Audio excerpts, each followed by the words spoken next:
हसीन सितारा अबू हुरैरा, नबी का प्यारा अबू हुरैरा।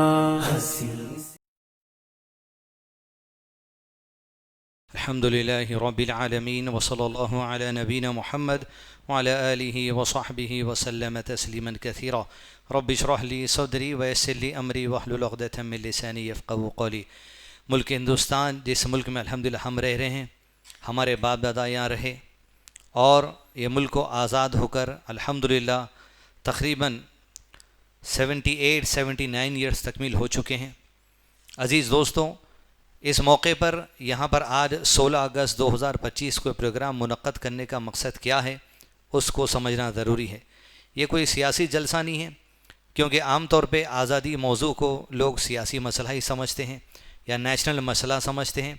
लेकिन अल्हम्दुलिल्लाह हमारे जो असलाफ़ उलेमा 1947 और उससे पहले जो तहरीक आज़ादी में बहुत बढ़ चढ़ कर हिस्सा लिए हैं, उन्होंने हमें तहरीक आज़ादी को एक दीनी मामला पेश कर कर बताया था। इस वजह से यही अहलुल हदीस उलमा और दीगर उलमा इकराम ही हैं जिन्होंने अंग्रेज़ जो इस मुल्क पर काबू कर रहे थे, इस मुल्क के लोगों पर जुल्म व सितम कर रहे थे, कत्ल कर रहे थे, ज़्यादती कर रहे थे, यहाँ की दौलत को लूट रहे थे, ये तमाम तर जुल्म व सितम जो अंग्रेज़ कर रहे थे उनके ख़िलाफ़ आवाज़ उठाने और उन गोरी चमड़ी वालों को यहाँ से भगाने को जिहाद करार दिया था। और जिहाद दीन ही का हिस्सा है। इसीलिए वो अज़ीम एक जिहाद का मामला जो इस मुल्क की आज़ादी के लिए और गोरे दहशतगर्दों से लड़ने के लिए मुसलमानों के तमाम तबक़ों को, मसलकों को एक जगह कर लिया था, ये यकीनन अजर व सवाब की नीयत से किया गया था। तो इस तरीक़े से तारीख़ को याद करना ये सहाबा कराम की भी सुन्नतों में से एक सुन्नत है। बदर की जंग के बाद अल्लाह के नबी सल्लल्लाहु अलैहि वसल्लम के घर में दो लड़कियां दफ बजाकर ये गा रही थी जो उनके बड़े बदर की जंग में शहीद हो गए थे, उनसे मुतालिक कुछ अच्छी बातें शान में कलिमात कह रही थी। यानी कुछ अच्छाइयाँ अगर हमारी गुजरी हैं, उनका तज़किरा करके आने वाली नस्लों में हौसला पैदा करना या आने वाली नस्लों में रहनुमाई करना, ये सहाबा कराम के अंदर भी ये सुन्नत है। रही बात ये मुल्क के अंदर आज़ादी मिली तो यकीनन अल्लाह अज़्ज़ा वजल के हुक्म से मिली है। अंग्रेज़ों का जो गलबा इस मुल्क पर रहा, यहाँ के रहने वाले हिंदुओं पर, मुसलमानों पर अल्लाह ताला ने उस सख्तियों को ख़त्म किया और एक आसानी अता की, मुल्क आज़ाद हो गया। मुल्क आज़ाद होने का मतलब क्या है, ये भी हमें समझना ज़रूरी है। मुल्क की आज़ादी का मतलब ये है कि यहाँ रहने वाला हर शख्स आज़ाद है। आप अपने खाने पीने के मामले में आज़ाद हैं, आप क्या पहनना चाहते हैं इस मामले में आप आज़ाद हैं। हर कोई यहाँ पर आज़ादी इख्तियार है। यहाँ के क़ानून भी जो बनाया गया इस मुल्क के दीगर बड़े लोगों ने, चाहे अम्बेडकर हो, दीगर लोगों ने बैठकर जो क़ानून को तैयार किया, उस क़ानून में आपकी मज़हबी आज़ादी भी है। आप कहाँ नमाज़ पढ़ेंगे, कैसे नमाज़ पढ़ेंगे, ये आपकी आज़ादी है। मरने के बाद दफन कर दिया जाएगा, ये भी आपको आज़ादी है। आप खाना क्या खाएंगे, ये भी आपको आज़ादी। आप क्या कपड़ा पहनेंगे, ये भी आपको आज़ादी है। आप क्या पढ़ेंगे, ये भी आपकी आज़ादी है। हत्ता कि आपके मज़हब का प्रचार करने की भी आज़ादी आपको इस मुल्क के क़ानून में दी गई।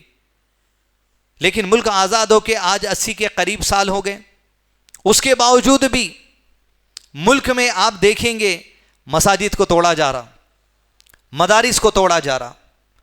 औरतें चाहे वो कोई मज़हब की हों, रेप के केसेस जो सो उनके ऊपर है।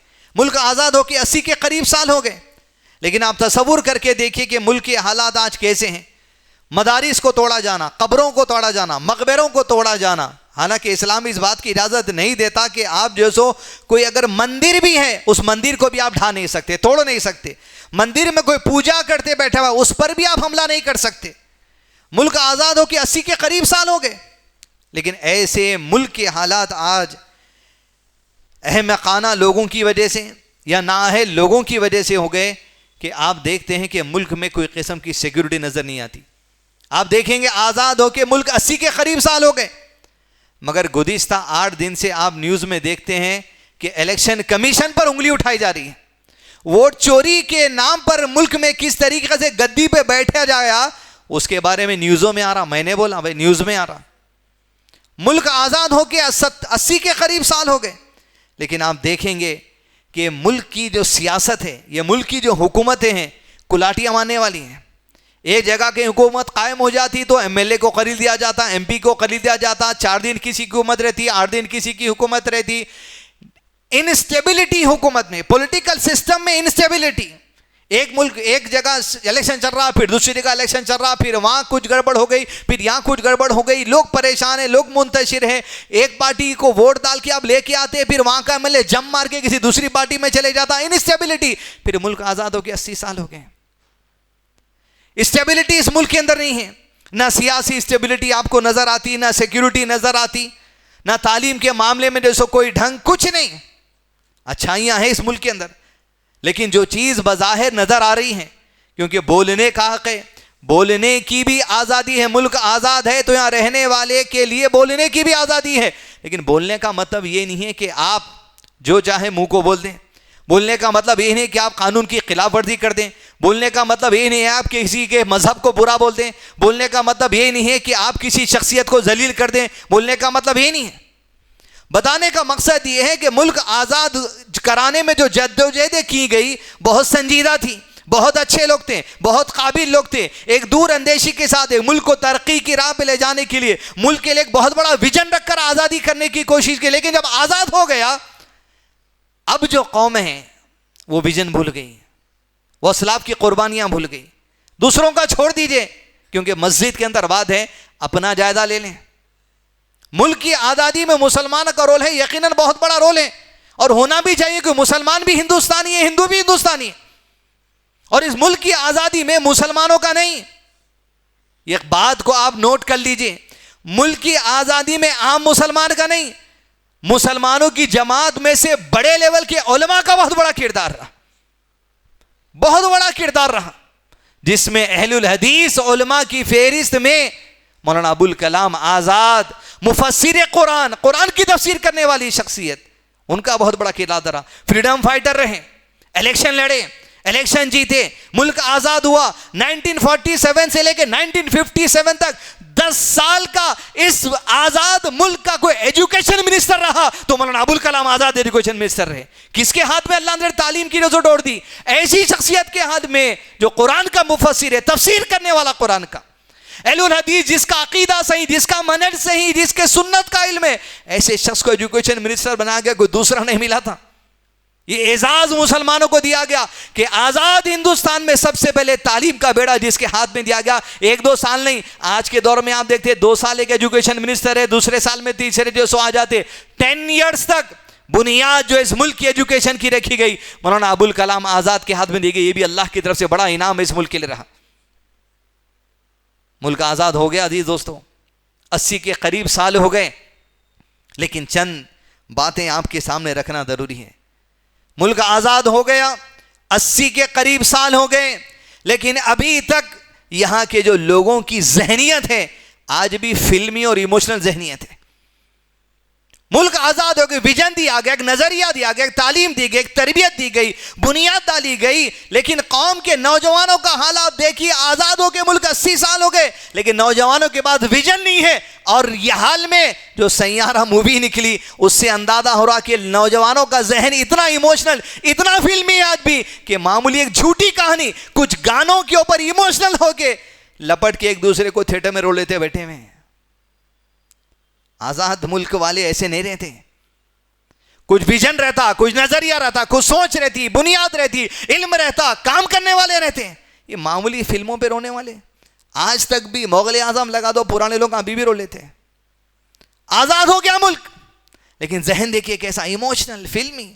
इसीलिए आजकल आपको फोन आता, आपका क्रेडिट कार्ड गुम गया, जल्दी ओटीपी आता, बोलिए। ओटीपी आप जल्दी बोल रहे हैं, बैंक में से 10,000 चले गए, 20,000 चले गए, 50,000 चले गए। ये बेवकूफ आज तक बनाया जा रहा, क्यों? मुल्क आज़ाद है, इल्म वैसा नहीं है, नजरिया वैसा नहीं है, सियासतदान वैसे नहीं है, पॉलिटिकल इल्म नहीं है, आपको बैंकिंग का इल्म नहीं है, बस ढकेले जा रही कौम, ढकेले जा रहे। ताज्जुब की बात है नौजवानों के ऊपर, बहुत अफसोस की बात है। दूसरी कौमों का हाल छोड़ दो, अपनी कौमों के अंदर जितने सैयारे हैं उनसे मुखातिब हम ये हैं कि हम वो कौम है जिसे कुरान दिया गया, वो कौम है जिसे सुन्नत दी गई। अल्लाह का कलाम फ़इन्ना खैरल हदीस किताबुल्लाह, सबसे बेहतरीन कलाम अल्लाह की बात। वो खैरुल हदी हदी मोहम्मद सल्लल्लाहु अलैहि वसल्लम, और अल्लाह की कलाम के बाद सबसे बेहतर बात रसूलुल्लाह सल्लल्लाहु अलैहि वसल्लम की बात। ये संजीदा बात पढ़ने वाली कौम है हम ना बेकार बातों पे हंसने वाली कौम है, ना बेकार बातों पे रोने वाली कौम है। दुनिया की कोई इमोशनल म्यूजिक हमको रुला नहीं सकती, दुनिया की कोई लड़की आपको रुला नहीं सकती। ये क्या जो सो आज दूसरे कौमों का नजरिया बन गया, मुसलमान कुरान और सुन्नत वाली तुम्हारा नजरिया नहीं बन सकता। क्या एक फिल्म के पीछे गाने की वजह से तुम रो ले रहे? इमोशनल मत बनिए, जज्बाती मत बनिए। आजाद मुल्क में रहने वाले हैं, कुरान और सुन्नत के साथ रहने वाले हैं। मुल्क की आजादी के लिए भी कुरान और सुन्नत का साथ लेकर आजाद कराया गया था। मुल्क आजाद होने के बाद भी कुरान और सुन्नत वाले एजुकेशन मिनिस्टर बनाए गए, और मुल्क आजाद होने के बाद भी आज भी कुरान और सुन्नत पे अमल करने की आजादी आपको है। तो आप दीवाने मत बनिए। रही बात कोई लड़की आपको पसंद है या कोई लड़का आपको पसंद है, ये दीवाने सैयारा चाले करने की जरूरत नहीं है। इतनी हिम्मत है थिएटर में बैठ के जाके घर वालों से चुपचे 3 घंटे का फिल्म देखने की हिम्मत है, तो हिम्मत इतनी भी आ जाना, अगर आपको कोई पसंद है तो जाके आप घर में बता दीजिए, मामला करा दीजिए। इब्ने माजा हदीस नंबर 1847, अल्लाह के नबी सल्लल्लाहु अलैहि वसल्लम फरमा, 2 चाहने वालों के लिए, एक लड़के को लड़की से चाहत होगी, लड़की को लड़के से चाहत होगी, हो सकती, कोई हरज ही नहीं है उसमें। 2 चाहने वालों के लिए शादी से बेहतर कोई दूसरा रास्ता नहीं है। अब निकाह कर लीजिए। अरे अब घर में कैसी इतनी बड़ी हिम्मत आ रही जिना करने की, मगर घर में बोलने की हिम्मत नहीं आ रही। और आज जो मौजूदा जमाना है, जिस तरीके से नजरिया बना हुआ है, बड़ों को भी अपने नजरिए में तब्दीली लाना पड़ता। दीन छोड़ने का मतलब नहीं है, दीन के अंदर जो हुदूद है उसके इख्तियार करना। का लड़की आपके बाद आके किसी लड़के का प्रपोजल लगती, आजादी दीजिए अपनी लड़की को बात रखने की। लड़का आके अगर आपके सामने कोई लड़की का प्रपोजल रखता, आजादी दीजिए उसको, कैद मत रखिए, उससे पूछिए क्या मामला है। अगर हकीकत की बात है, अच्छी बात है, सही बात है, बुनियाद देख लिए दोनों चीजों की, निकाह के बंधन में जोड़ दीजिए। वरना आप अगर एग्रेशन में आके आप बच्ची को दूर कर देंगे, लड़के को दूर कर देंगे, तो फिर याद रखिए टेढ़े रास्तों से जाने वाले बहुत हैं।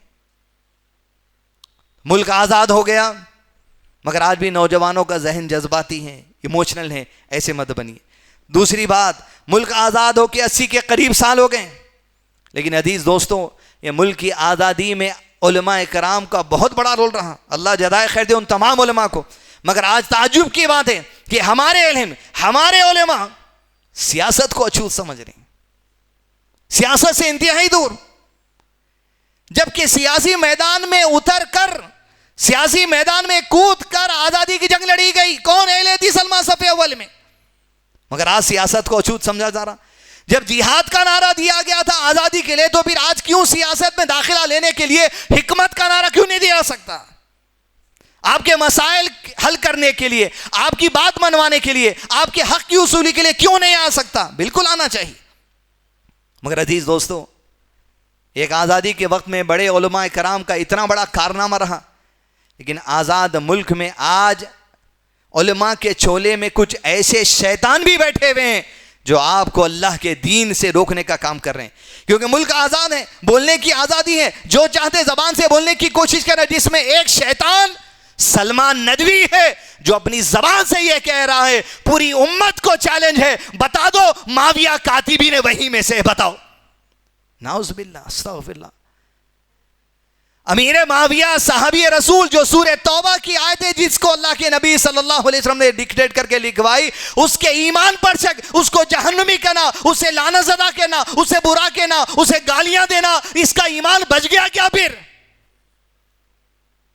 ऐसे जोहला जो सलमान नदवी, इनके बड़े अली मियां नदवी, बड़े बड़े लोग, बड़ी जामे किताबें इनकी मदारिस के अंदर पढ़ाई जाती है। लेकिन याद रखिए अजीज दोस्तों, अगर आपने दुनिया में किसी की जुबान से यह सुना कि वो किसी सहाबी को बुरा कहता है, याद रख लो अल्लाह आपको दुनिया में गुमराह कैसा होता वो दिखा दिया आंखों से। अगर आप सलमान नदवी को देखे हैं कि वो अमीर माविया के खिलाफ बोलता है, यही जालिम है जिसने अबू हुरैरा की बेइज्जती की, याद रख लो अल्लाह आपको इस जमाने में गुमराह लोग कैसे होते वो दिखा दिया। अली मियां नदवी, बड़े बड़े रोज़ो नदवा के किबार सलफ गुजरे, उनके जो सो सिलसिले से आने वाला भी शैतान हो सकता। इसलिए हिदायत क्या चीज है समझ लीजिए आप। हम जिस घरों से आए, समाखानों से, कव्वालियों से, संदला लगाने से, चद्दरा चढ़ाने से, इससे भी हिदायत का एहसास होता। और ऐसे हिदायत याफ्ता लोग जब गुमराह हो जाते, उनको देखने से भी हिदायत का अंदाजा होता कि अल्लाह की हिदायत क्या चीज है। बड़ी नेमत है, बहुत बड़ी नेमत है। मुल्क आजाद है, जबानें आजाद है लोगों की, याद रखिए आप। लेकिन कोई भी छोला बहन के आलिम का कुछ भी कह दे दीन के बारे में, तस्लीम नहीं कर सकते। अब याद रखिए अजीज दोस्तों, अबू हुरैरा की दुश्मनी 6000 हदीसों से दुश्मनी है। आयशा से दुश्मनी 2500 हदीसों से दुश्मनी है। अमीर माविया से दुश्मनी, कुरान मजीद की आयतों से दुश्मनी है। आप याद रखिए, सबसे बड़ा टारगेट शियाओं का, दुश्मनान इस्लाम का, इंजीनियर अली मिर्जा का, सलमान नदवी का टारगेट कौन है? ये 3 लोग। अगर आपके दिल से सलमान नदवी और ऐसे जोहला, अली मिर्जा जैसे जोहला की बात सुनने से अगर आपके दिल में अबू हुरैरा की नफरत आ गई, अगर अल्लाह बचाए, वो अबू हुरैरा जिसको अल्लाह के नबी सल्लल्लाहु अलैहि वसल्लम ने कहा दामन फैला देते रहा, अबू हुरैरा दामन फैला दिया गया, रब का मौजज़ा आया, कहा अबू हुरैरा आप समेट ले दामन को, आज के बाद कभी जिंदगी में कुछ भूलने वाला नहीं है। तो जिसका हाफिजा मौजिज़े में मिला रब की तरफ से, वो अबू हुरैरा की नफरत अगर आपके अंदर आ गई, 6000 हदीसों का इनकार करने वाले आप बन जाएंगे। 6000 छोड़िए, एक हदीस के 6 अल्फाज का भी अगर इनकार कर देगा कोई साहब, इस्लाम से बाहर कुफ्र के दायरे में चला जाएगा। शियाओं की कोशिश क्या है? सहाबा की नफरत बिठाना आपके दिलों में। शियाओं की कोशिश क्या है?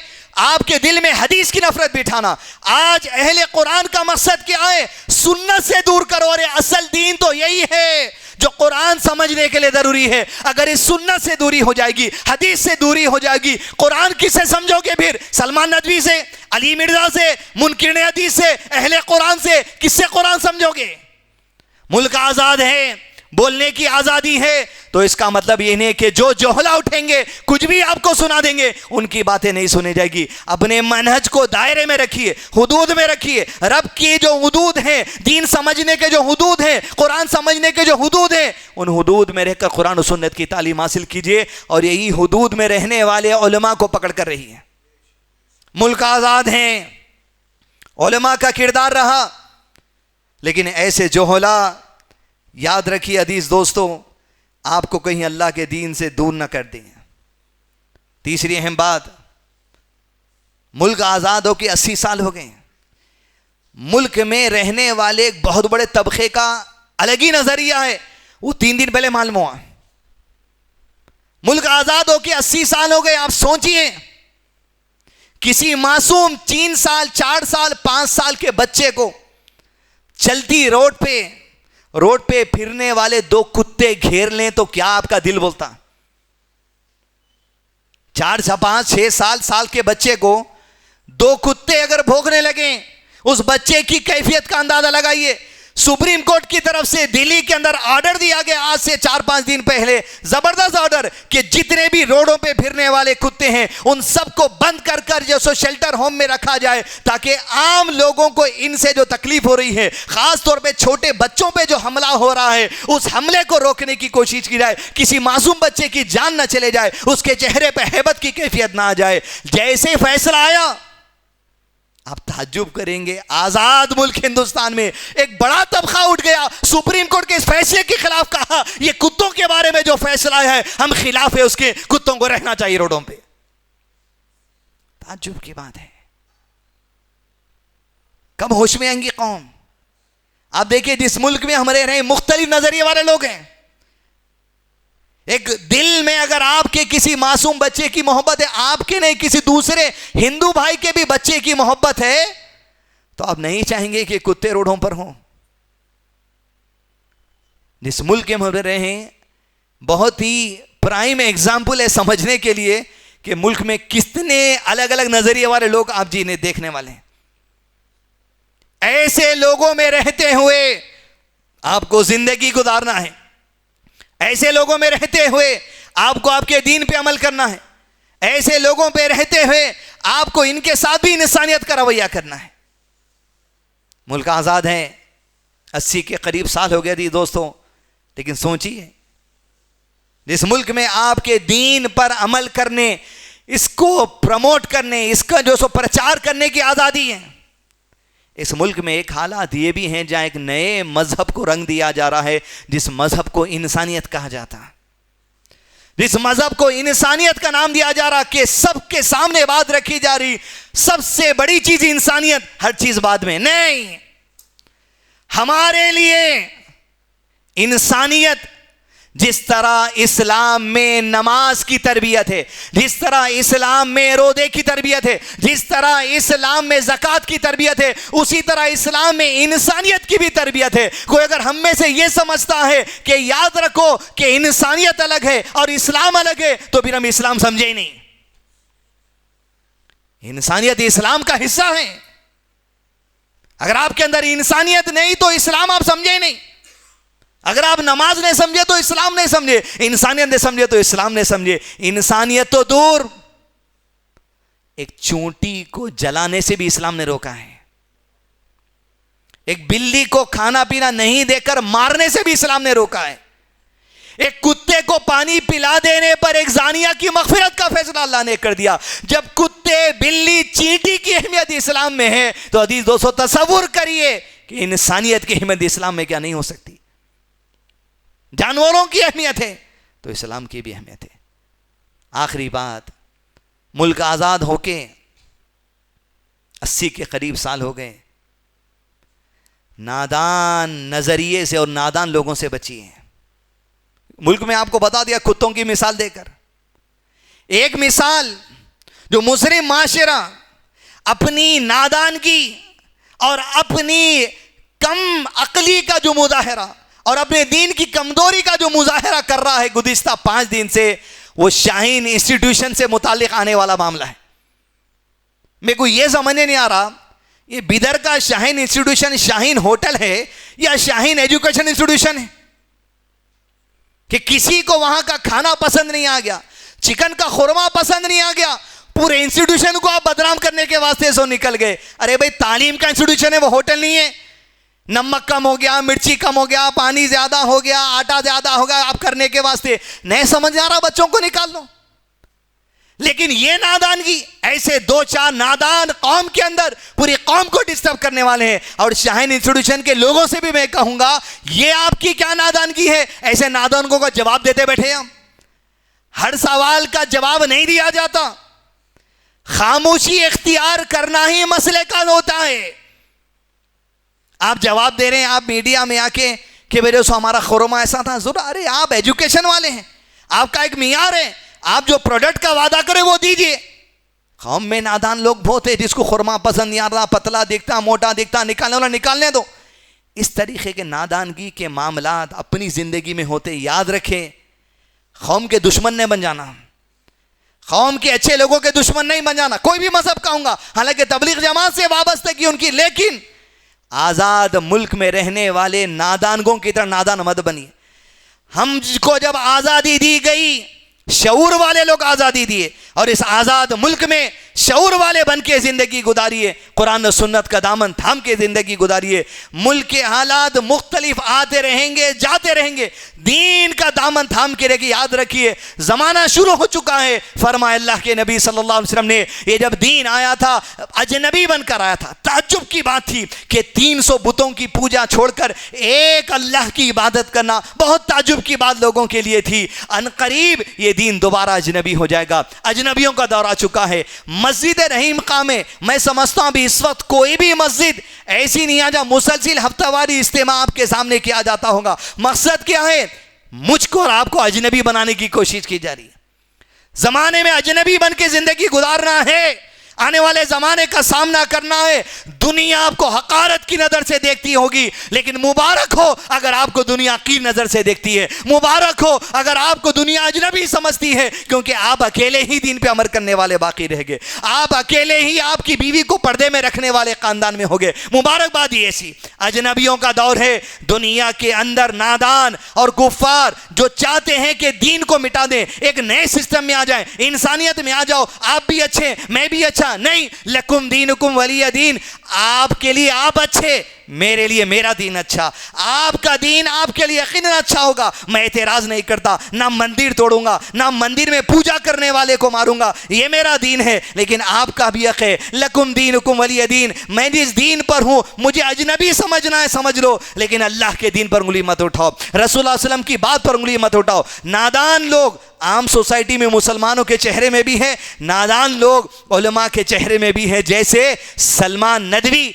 और इसके चेले चपाटे। इन तमाम मसाइल को मुख्तसर अंदाज में आपके सामने रखने की कोशिश की गई। मुल्क आज़ाद है, यकीनन अल्लाह की तरफ से बड़ी नेमत है, शुक्रगुजारी भी होनी चाहिए अल्लाह ताला की तरफ से कि जालिम बादशाह, जालिम गवर्नमेंट जो हमारे ऊपर मुसल्लत थी कई सालों तक, अल्लाह ताला उनसे आज़ादी दे दिया और आज़ाद दे के आज़ाद मुल्क में रखा। अल्लाह ताला से दुआ है कि वो दुआ या रब्बी जो पुल पर खड़े होकर अल्लाह के नबी सल्लल्लाहु अलैहि वसल्लम करते हैं, मैं अपने लिए, इस मुल्क के लिए, फ़लस्तीन के लिए, गाज़ा के लिए करता हूँ या रब्बी, रब्बी सल्लिम सल्लिम, रब्बी सल्लिम सल्लिम। अल्लाह के नबी सल्लम उस मुश्किल के दिन पुल सिरात पर खड़े होकर दुआ करेंगे, रब्बी सल्लिम सल्लिम, ए मेरे रब मेरी उम्मत पर सलामती रख, मेरी उम्मत पर सलामती रख या रब्बी। दुनिया के खित्ते खित्ते में, कोने में, गाजा में, वो मलबों के नीचे या रब्बी जो लाशें हैं, जो जिंदा हैं, मुल्क के कोने कोने में जो मुसलमान हैं, उनके लिए रसूलुल्लाह सल्लल्लाहु अलैहि वसल्लम की दुआ है रब्बी तेरी बारगाह में, रब्बी सल्लिम सल्लिम, रब्बी सल्लिम सल्लिम। अल्लाहुम्मा सल्लि व सल्लिम अला नबीना मुहम्मद व अला आलिहि व सहबिहि व सल्लम तस्लीमन कसीरा। मज़ीद उलमा और मुक़र्रिरीन के बयानात सुनने के लिए हमारे YouTube चैनल को सब्सक्राइब कीजिए। जज़ाकल्लाह।